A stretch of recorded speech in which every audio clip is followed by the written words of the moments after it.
All right, Piper, thanks so much for doing this. My first question to you is tell the honest, just a little bit about yourself and how you got started with Stories Change Power. Yeah, thanks so much. It's really a pleasure to be here and be in conversation with you.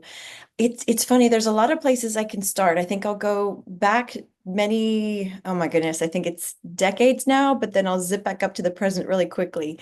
I always wanted to make a difference, as generic as that phrase sounds, and had grown up in a really small town that had a hospital. And I thought the way to do that was to be in medicine, to help people be physically healthy. And then I started studying medicine and realized it just was not my passion. I'm really grateful for people who, go on to become doctors and nurses and physical therapists and all the things that we need. For me, I was more interested in policy and in people, like as a whole. And so went into law and thought that I would do human rights law for ever until I retired. And then found that a lot of the cases I was working on never made it to trial. There were things that, like, lots of bumps along the way that I didn't know about going in. And so decided to leave law and went into documentary film, not knowing anything about making film, but just knowing, as somebody who had seen a lot of documentaries, how much they changed my thinking, how it was possible to sit in front of your TV or sit in a theater and see things from half a world away, hear stories from people that you'd never meet otherwise were it not for the power of film. And that's what really got me passionate about stories and sharing stories. And so then I used what I learned in film in a lot of nonprofit organizations, a lot of organizations that all were nonpartisan. They worked on issues. I was with Habitat for Humanity, for example, wanting everybody to have a safe, affordable place to live, and then other organizations similar to that, but working on different issues. And I saw people who were really passionate about making the world a better place, who had ideas for policy that would be more fair than what we've got now. And I saw a disconnect from their ideas and the people who could actually put those ideas in place. And so that, and hopefully that wasn't too long of a summary, is how I got to today, working at Stories Change Power, wanting to help people be effective in their advocacy when we're calling for change. How do we do that in a way where change is more likely to actually take place? hmm And you mentioned this idea about this disconnect between policies and the people that sort of create it. So, like, break that down for me. What's how does it what's the disconnect? Yeah, well, it can show up in a lot of different ways. One, that there's a report that came out, I think it was over 10 years ago now, and the World Bank took a look at all of the reports that they had, not the reports themselves, but how many times people were accessing those reports. And they found that in some cases, nobody was reading the research that they'd uploaded to their website. There were zero downloads. And so there was a Washington Post headline that said something like, all the answers to the world's problems are in these reports that nobody ever reads. And so that's one problem, where you have great ideas, but don't connect them with the people. Like, they literally never know that those resources exist. In other cases, it may be, and I work with a lot of organizations that go to Capitol Hill, that go to their state lawmakers and have ideas about changing policy, but just don't talk about them in the way that fits with. I almost have an image as I'm talking about this as, Lego pieces, and you've got to have them click together. And if you come talking to somebody about an issue in a way that either they don't understand or it doesn't match with their priorities, you're not going to get that match. You're not making the most of that opportunity.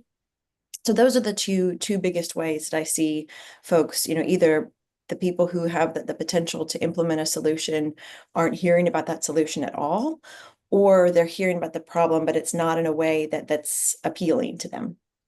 So how do you change that? What needs to be done?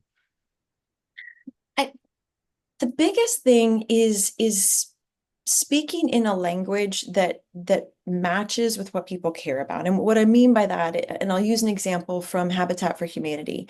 We worked on retrofitting homes that needed to be more energy efficient. So say I live in a really old home and it's leaky, and during the winter, I can turn on my heater full blast, but my house just isn't built to keep that heat in, and I'm going to be cold all winter, and I'm wasting money on electricity, which is electricity that I could be spending on food, I could be spending on school, any number of other ways. And so what we would do is go back. A lot of people think about Habitat for Humanity as building brand new homes with the people who are going to live in them, but there were other programs that were like, let's make these existing homes more energy efficient. And so that's something, I could go into a lawmaker and say, think about the environmental benefits. This is amazing. We're going to be saving the planet. And if that's a person who, isn't, maybe they don't think that climate change is a priority or is actually something that's happening. Maybe they live in an area where the climate, doesn't really change that much. It's not that cold. It's just not something that really resonates with them. But if I go in and talk about the cost savings, and I say people are spending, 50% of their income on energy. Imagine if we were to be able to save them that money, and then they'd have more money for spending elsewhere. They wouldn't need as much government support, for example. That might be something that resonates more with the lawmaker, and that's the reason they say, okay, they kind of like, what do you say to get that light bulb to go off, to get them to care about an issue? And I think that can be frustrating for people sometimes because we want people to care about an issue for the same reason we care about it, rather than recognizing it's like a house with many doors to come in. I might come in this side door and it works perfectly well for me. Somebody else might need the front door. They might need a different way into that same issue, if that makes sense. Hmm.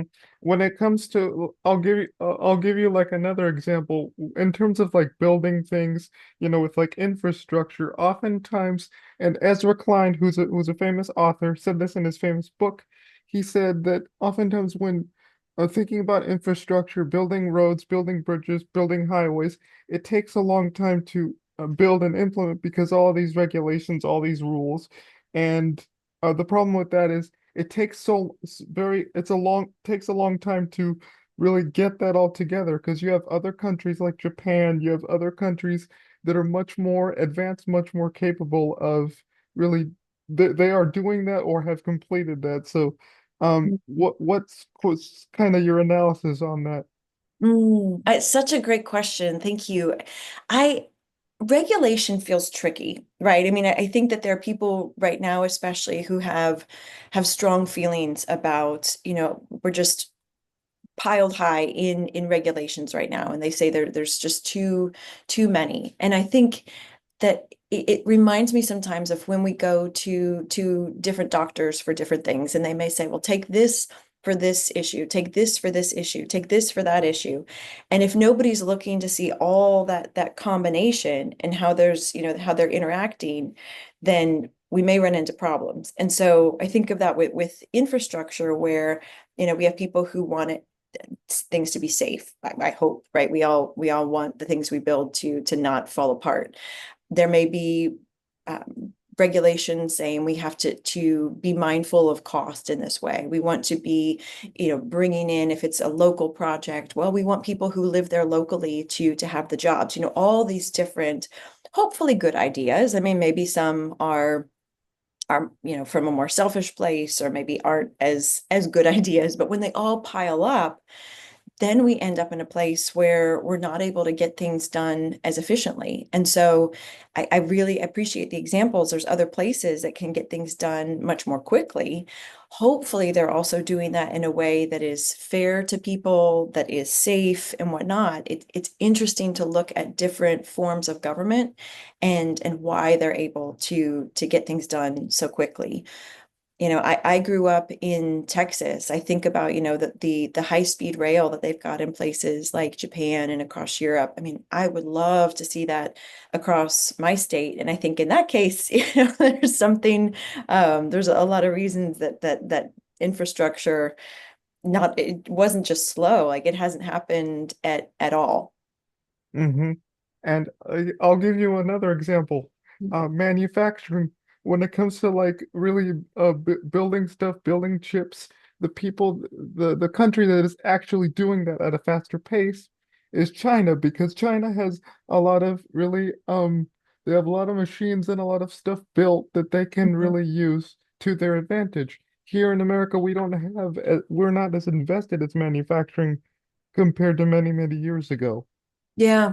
No, you're absolutely right. And I have never been in business, but I have a lot of admiration for people who are in small business and can navigate all that there is there. And my understanding is now a lot of the changes in policy are going to impact small business for exactly the reason that you're saying. We don't have all of the plants here. If I need all the parts and pieces to say I'm making shoes, say I'm making clothes, whatever it is, if we don't have that here in the US, as much as we like to see the big sign that says made in the USA, there may be things we can't yet make in the USA. And I don't know, and there are going to be folks who will hear this and really disagree with me. I don't know that that's a bad thing in 2025 in the sense of, if we look at all of the different states, what's grown in Iowa isn't the same stuff that's grown in Maine, but because we all cooperate, we can all have what we need because of the way that we're sharing and things get to spread in our economy. And I see the benefit of that outside the US as well. If we have good relationships, maybe we don't need all of the raw materials, all of the manufacturing plants here. In an ideal world, I see us having good relationships with other countries. Everyone's being paid fairly. They can support themselves and their family, and we all, share what we need rather than having to have every single country have the ability to manufacture every single thing. Does that make sense? Yeah, I'm just because I saw this video one time where I think it was China in 2001 where they joined the World Trade Organization, and that kind of spurred their ability to really get jumpstart ahead of other countries based on my research. Yeah, yeah, yeah. And I don't claim for a second to say that all the laws and systems and policies that we have at the global level are all exactly what we need right now. I think most people can agree that we don't have the systems in place that we need. Not everything is as fair as it could or should be. But I don't know that the answer is to say we're not going to work at all with other folks in the world. It just feels like in 2025, there's a lot of interconnectedness. So I feel like I've taken us though in a direction that might be beyond where where you're wanting to go with stories and more Hmm. into to policy. Yeah. So what do you do from Stories Change Power on like do and on that front, do you bring people in and like what's that all about? Yeah, yeah, we help people to be effective and empathetic and trusted advocates. And what I mean by effective is having the strategy to say, I want to see this change in, let's say it's in my neighborhood, it's in my school, it's in my state, it's countrywide. How do I have a strategy that is effective? And we also talk about being, empathetic, really knowing the impact of all that we're doing on other people and being trusted. And that all three are really important these days. We have such a crazy information system right now where there's so much misinformation, there's so much disinformation, there's just, people who are wanting to spread things that aren't true. And so really making that a focus when we're being advocates, calling for change, it's important to prioritize trust. So we do that through several different ways. We have one-on-one coaching. We'll do small group workshops. I just met with a group this week, talking about how they can kind of translate the really wonky stuff they're doing into something that's a bit broader that people can understand.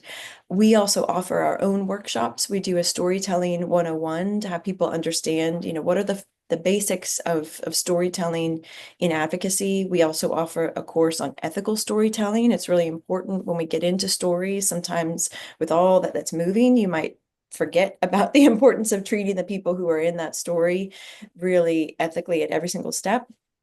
And then the biggest piece of what we do, and by biggest, I mean that the longest and the biggest commitment is our learning communities. And we'll bring people together in really, small by design groups where they work and learn with and from each other to go through our 9 rights framework. And that the rights are starting with the right framing of your issue. Like I talked about, is this an environmental issue or is this an economic issue?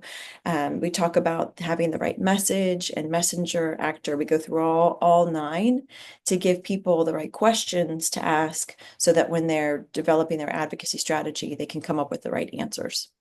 That's pretty interesting because oftentimes, you know, p- you know, like oftentimes when it comes to politics, there are politicians, who are out of touch with the Mm. American people, with the public at large. So how do you sort of help your how do stories change power really put that into focus? How does it sort of say, hey, let's let's let's talk about this issue, but in a way that speaks to what who we're talking about? Yeah, yeah. Again, such a good question. I mean, if that the fourth right in what we talk about, a lot of times people will say that the word audience, which makes sense. It's a really common word, but I think about that where an audience is really passive. We might go into a theater, watch something, or we go to a concert, we watch and we leave. In advocacy, rather than an audience, we want somebody who's an actor, who's the person who has the power to change a policy. And when it is someone who's elected to represent us, they've got that power. We want to make sure that they know how we want them to be using it. And so, as one step in that, we encourage people to research, who is that person and really get to know the person, what matters to them, their different priorities. You can do that by looking at their voting record, any number of things that are out there. And there's a neat example that I'm happy to share if it's helpful to put in the resources, but of something called craftivism. Hmm. And there's a group in the US right now, Mormon Women for Ethical Government, who have a neat example of craftivism. There's also one from the UK where they wanted a board of directors to, and it's just to be clear, this is Mormon Women for Ethical Government are doing something different. The example I'm explaining here is in the UK, where they were trying to reach a board of directors for a major shopping a department store. And they didn't have that much time. And so what they did, rather than have a big demonstration out on the street, was to research each person who was a customer of the store and also somebody who did a lot of crafting, a lot of knitting, was assigned to one of the board members. And they were supposed to just research everything they possibly could. What is their favorite color? What are the things that they care about? All, you name it, and they were trying to find it. And then they knitted something on a handkerchief and mailed it to them saying, this is your chance. What they were asking for was fair wages. And so put a message on the handkerchief and messages like, don't blow this chance, or, things that Hmm. were Hmm. were clever and personalized to that person. And it was really impressive how successful they were. And that is not for a minute to say that collective action and big, being out there and using all of our voices together isn't important. I mean, that is very important. And some of these examples of getting to know the person that you're talking to, getting to know, will they listen most to someone who is their own age? Do they have kids? Would it be helpful to hear from, if it's an issue that's impacting children, for example? Is it best to hear from kids? Is it best to hear from parents? Is it best to hear from school teachers? All these things that we can think about in reaching that person with the right message and the right messenger in a way that really reaches and moves them, which I'm I hope I'm not making that sound too complicated, but there's a lot of creative ways to reach people when that's the person that we need to have see our perspective and change a policy. Mm-hmm. What are some of the like what's like what are some of the let me back that up. What's one thing that you learned in like doing this kind of work and seeing all the the stories that that people come up with, like you have people come in and like you said you do all these sorts of things. What have you sort of learned and witnessed? Mm. I I think a lot of times we forget just how much some folks, especially like in elected office, if it's the broader the elected office, the more issues they have to follow. If you're on the school board, then odds are, you're focused there on specifically on school and education policy. But if you're a member of Congress, you're focused on everything. And Hmm. staff, Congress is as much as people complain that they're limited sometimes in their resources. They don't have a team. There's a big difference between private companies and having huge departments for every single topic that they're working on. I mean, this is a lot of times the staff is stretched really thin, and so it's easy to think that people just don't care, or, oh, they just, they don't know anything. And it's like, well, sometimes they may not know anything about a particular issue because they haven't heard from the right people. And so coming in with more grace, if I can use that word, with more Hmm. patience, it's so much easier to just complain like, oh, they never get anything done and these folks don't care Hmm. about anything. Sometimes it's just that they haven't been able, or haven't, made the time or had someone help them take the time to really focus on an issue and say, this is something that matters to this whole group of people for this reason. And and sometimes that, we may have really well-intentioned policy and people don't know what the impact has been. So coming in and saying, I know you passed this law thinking it would do X, Y, and Z, but the unintended effect has been this on this community, and we need you to fix it. And so coming in with that hope that they'll listen, and that it's not coming from a place of wanting to cause harm, but sometimes just not knowing about the harm until people come in and share that. Hmm. I know that what are some of the what are some of the things that you will be doing at Stories for Change, or like what do you still hope to learn, I guess, in terms of um how like really amplifying, like the communications aspect of really policy change, because that's the important part. Yeah, it's um we're over the past, I'd say, year or so, we've really focused more on how what we do fits into this larger context of democracy. And I use that term. I mean, I know there's lots of different ways we can describe the type of government we have, but I use democracy for shorthand. And in the past, it's been easy to work on different issues. Say, I'm working on, kindergarten policy, I'm working on maternal health, and I'm working on, making sure that nobody goes hungry, kind of in these silos.